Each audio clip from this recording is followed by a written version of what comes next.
बिस्मिल्लाहिर्रहमानिर्रहीम अस्सलाम वालेकुम। कैसे मैं ब्यूटीफुल फैमिली ऑफ सब फाइन शाइन होंगे, एंजॉय कर रहे होंगे जी। आज मैंने मीट बनाया। मीट ऐसा बनाया है कि ना तो ये कढ़ाई थी और ना ये कौरमा था। अब ना ये कढ़ाई है ना ये कौरमा है। पिछली चीज़ केड़ी है, ये कड़ी जो होती है ना, मटन कड़ी, बीफ कड़ी, फलां कड़ी, फलां कड़ी, फलां कड़ी, ये वो वाली कड़ी मीन्स के जिसके अंदर मसाला ज़्यादा होता है, उसको यही कहते हैं, कड़ी कहते हैं।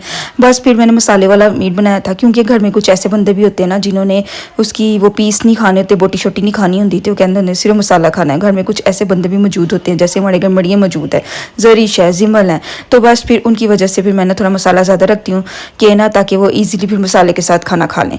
वो ये वाला सीन होता है, क्योंकि एक टाइम तो मैं फरमाइश पूरी कर देनी है, दूसरे टाइम फिर मैं गुस्से में आके कहती हूँ यही खाना जो घर में बना हुआ है वही खाना खाना है। तो जब फिर मैं गुस्से में आके वही खाना खिलाती हूँ ना, तो फिर मुझे ये करना पड़ता है। सारी बुनाइश नहीं मैंने कर ली थी। ऑयल जो था अभी तक ऊपर नहीं आया था, तो मैं उम्मीद कर रही थी कि इसके साथ मैं थोड़ा सा ऑयल देख ही लूँ, लेकिन ना थोड़ी देर बाद अच्छा सा ऑयल ऊपर आ चुका था।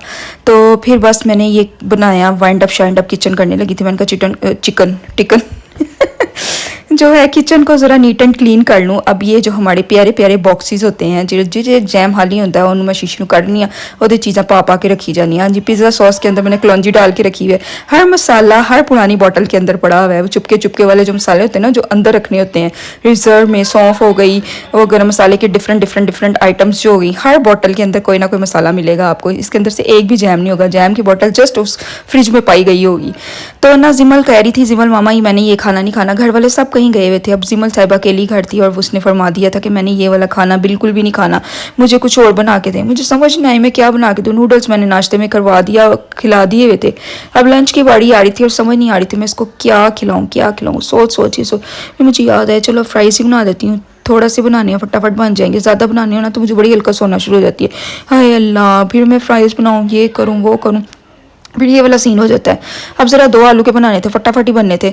तो फिर मैंने कहा चलो मैं आलू कट करती हूँ और इसको मैं बना के एक प्लेट बना के देती हूँ। एक बच्ची तो पुख्ता हुआ ना, बाकी बच्चे आएंगे, घर वाले आएंगे तो देखी जाएगी कि क्या करना है और किस तरह करना है। मेरा ख्याल है कि हफ्ते में 2 दिन ही ऐसे गुजरते होंगे, 2 या बड़ी चले हार्डली 3 दिन ही ऐसे होते होंगे कि जिसमें ना एक खाना बनता और सारे खाते हों। मेरा ख्याल है हार्डली 3 दिन ऐसे होते होंगे। बाकी सारे दिन ऐसा होता है कि अगर एक खाना मैंने बनाया हुआ ना, तो मेरा दिमाग चल रहा होता है, मैंने बच्चों को अब क्या बना के देना, क्या बना के देना, क्या बना के देना, वही वाली सोच चल रही होती है। एनीवेज चलो, मैंने पोटैटो कट किया। पोटैटो के अंदर मैं डालूंगी ये जो फ्राइज़ बनाने लगी, इसके अंदर मैं मैदा डालूंगी, नमक डालूंगी, दड़ा मिर्च डालूंगी।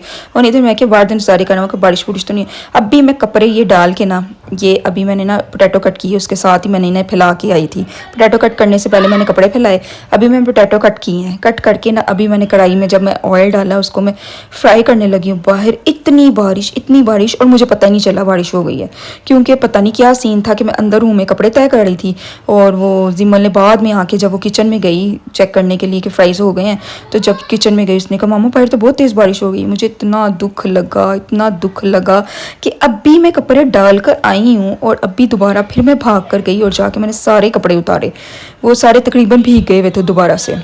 बारिश आने से पहले सारा टाइम ना मैं बाहर देखती रही कि बारिश तो नहीं आ गई। मैं ऐसे अलर्ट खड़ी हुई थी कि बारिश तो नहीं आ गई बारिश, क्योंकि जब मैं घर में अकेली हूँ ना, तो मैं अलर्ट खड़ी रहती हूँ कि ये काम करना है, वो मीन्स के दिमागी और भी अलर्ट होती हूँ कि बाहर डोर तो नहीं नॉक हो रहा, बाहर बारिश तो नहीं हो रही, ये तो नहीं हो रहा, वो तो नहीं। इतनी अलर्ट खड़ी हुई थी और जब हुई और मुझे पता नहीं चला। वो ये वाला सीन था कि मैं अंदर थी, मैं यानी ने ऊंचा पॉइंट्स लगाई हुई थी और मुझे पता ही नहीं चला। और फिर जी बारिश तेज़ हो गए थे, कपड़े सारे भीग के दोबारा उनको उठाया और सारे अंदर फैलाए। तो फिर बस देख लो, डबल काम करना पड़ेगा। उतनी देर में फ्राइज़ मैंने कट डाल के फिर उम्मे हानी और जिमल को दिए। चलो जी तुसी हुन खाओ पियो तो ऐश करो, तो मैं अगला टारगेट अचीव करनी है कि नेक्स्ट मैंने क्या करना है, नेक्स्ट क्या काम होना है। वो वाला हाल होता है किचन के काम वाइंड अप करके फारिग होना, तो मुझे अलमारी का होता है कि अलमारी नीट एंड क्लीन हो जाए। बिल्कुल भी अच्छा नहीं लग रहा होता कि अलमारी में हसल बसल की होता है, इधर उधर कपड़े हुए हों, वो बड़ी गंदी लग रही होती है। मैंने ना अलमारियों में टच देती रहती हूँ, साफ़ सुथरा करती रहती हूँ। अब ये जरिश का ड्रॉर था, ये एक इसके ना मैंने ट्राउज़र इसके सेपरेट करके ना यहाँ पर रखे हुए हैं, इसकी पैंट्स और ट्राउज़र वगैरह। अलमारी सारी जगह खत्म हो गई है कि बार वाले दराज भी फुल होना शुरू हो गए हैं। इसने वो तबाही मचाई होती है। सारा कुछ मैंने प्रेस करके ना, मैंने कहा चलो पैंट्स को तो बंदा तय करके रख ही लेता, ये हैंग करने की जगह नहीं थी। और उसने इतना तूफान इसमें वो बचा दिया हुआ है कि एक दो ट्राउज़र निकालती पहनी जाती है, जो पीछे लग गए हैं ना उनको निकालने की कोशिश ही नहीं करती। इतना बुरा हाल इसने इस अलमारी का कर दिया हुआ ना। मैं आए रोज़ ये चीज़ें ठीक करती रहती हूँ, जो शायद तो वो खुद भी ठीक करती है, लेकिन जब निकालती है तो ऐसे निकालती है गुस्सा फेयर विच।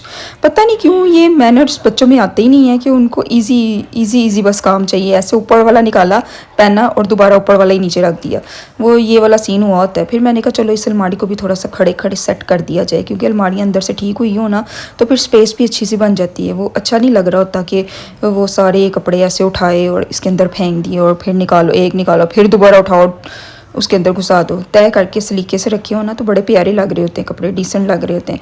फिर मैंने कहा चलो इस जरिश की अलमारी ठीक करती हूँ। इसी तरह मैंने जिमल को भी ट्राउज़र की एक ड्रॉर दिया हुआ है, उसके भी ट्राउज़र मैं वहीं पे रखती हूँ, वहाँ पे ठीक करके। शर्ट्स वगैरह, फ्रॉक्स वगैरह, वो कुर्ते वगैरह सारे मैंने ना प्रेस करके हैंग किए होते हैं। वो इतनी प्रॉब्लम नहीं करते, हैंग हुए हो ना तो हैंग तो पता ना सारा कुछ ठीक रहता है, तो वो फिर सारा कुछ सेट वट रहता है। और यही बस ये ड्रॉर वाला काम जो होता है ना ये थोड़ा सा ख़राब हुआ होता है। फिर मैंने इसको सारा पैंट्स को सेपरेट किया, ट्राउज़र को सेपरेट किया, टाइट्स को सेपरेट किया, हर चीज़ को सेपरेट कर करके रखा और तरीके से रखा कि दोबारा ये गंदा ना हो। लेकिन ये मैं आपको कल परसों फिर दिखाऊंगी इसकी हालत, कि दोबारा उन्हें की हालत कर देती है। पता नहीं बच्चों को ना किस बात की अफरा तफरी होती है कि फटाफट से निकल और फटाफट से काम हो जाए, बिल्कुल सलीके से तो करना ही नहीं ना होता। चलो एनीवेज फिर बच्चों ਨੂੰ ਤੇ ਵੱਡੀਆਂ 'ਚ फर्क ही होएगा, ਇਹ भी गल होंदी है ना। इसको फिर मैंने सेट किया, अच्छा सब पैक किया। पैक करने के बाद मैंने कहा एक टारगेट अचीव हो गया, अब कल या परसों फिर मैं दूसरा ड्रॉर ठीक करूँगी। इस तरह ना मैंने बाड़ियाँ लगाई होती है, क्योंकि एक दिन में सारी अलमारी नहीं ठीक हो सकती, क्योंकि किचन के भी काम होते हैं, दूसरे काम भी होते हैं। तो फिर वो ये वाला सीन होता है, फिर मैं एक एक करके ना सबकी अलमारियाँ ठीक करती जाती हूँ। फिर रोज़ एक दोबारा घुमा के फिर दोबारा पहले दी बाड़ी आ जाती है। ये वाला सीन हुआ होता है। बच्चों को पढ़ाने का टाइम हो गया जी। रोज़ बच्चों को ना मैं 4 बजे लेके बैठ जाती हूँ पढ़ाने के लिए। पहले मैंने उससे पहले कुरान पाक पढ़ा देती हूँ, उसके बाद मैं ये पढ़ा देती हूँ, स्कूल का पढ़ाना स्टार्ट कर देती हूँ। कुरान पाक पहले पढ़ाती हूँ ताकि बच्चे सही तरह पढ़ सके। मुझे बड़ा शौक है कि कुरान पाक मैं खुद पढ़ाऊँ, थोड़ा सवाब मुझे भी मिले। लेकिन ना मुझे बस डर लगता है कि अल्लाह करे मैं सही पढ़ा रही हूँ। पहले मैं ऑनलाइन पढ़ लेती हूँ, फिर मैं पढ़ाने की कोशिश करती हूँ। कोशिश है कि मेरी मैं कारी सा भी नहीं लगवा दूँ ताकि अच्छा ये कुरान पाक पढ़ सकें। बस उम्मीद है कि अच्छा, कोशिश तो वैसे मेरी बड़ी है कि ये हर चीज़ अच्छा करें, हर चीज़ अच्छी पढ़ें, हर चीज़ में इन्हें महारत हो ना। ट्राई बड़ी करती हूँ, लेकिन ना कुरान पाक भी पढ़ाने का मुझे इसलिए ज़्यादा शौक होता है कि ना इस तरह ना मुझे आदत रहे। मैं भी रोज़ पढ़ती हूँ बच्चों को पढ़ा के ना। फिर ना खुद में भी शौक आता है, ज़ुबान ज़्यादा फिर ना अच्छी रवानी से चल रही हो ना, फिर दिल करता है कि हम भी बैठ कर ना थोड़ी देर कुरान पाक पढ़ें, खामोशी से हम भी पढ़ें, ताकि हमारा ध्यान भी सिर्फ कुरान पाक की तरफ हो। ये बड़ा होता है कि जब एक चीज़ हाथों में रहे ना तो फिर दिल चाहता है कि ना फिर हम ये पढ़ते रहें। बड़ी ईजी लगना शुरू हो जाती है। अगर कुरान पाक को कुछ दिन के लिए ना पढ़ो, फिर कुछ दिनों बाद खोलो ना, इतना मुश्किल होता है ना, वो ज़ुबान पे चढ़ ही नहीं रहा होता। बड़ी कोशिश भी कर रहे हो ना तो वो ईजी नहीं हो रहा होता हमारे लिए। इसलिए मैं कहती हूँ कि रोज़ का थोड़ा मैं ज़रूर पढ़ती रहूँ, ताकि ना मेरा ना शौक़ ख़त्म ना हो पढ़ने का। इसी तरह ना मैं अपने बच्चों का भी ना इसमें शौक़ रखना चाहती हूँ कि बच्चे भी ना मुझे देखा देखी ना इसको पढ़ते रहे, अपनी लाइफ का हिस्सा ज़रूर बनाएं। होपफुली आपको ये वीडियो पसंद आई होगी, तो पसंद आई है तो प्लीज़ इसको लाइक करें, शेयर करें एंड सब्सक्राइब करें। Don't forget to click the bell icon. Okay, bye bye, take care, अल्लाह हाफिज़।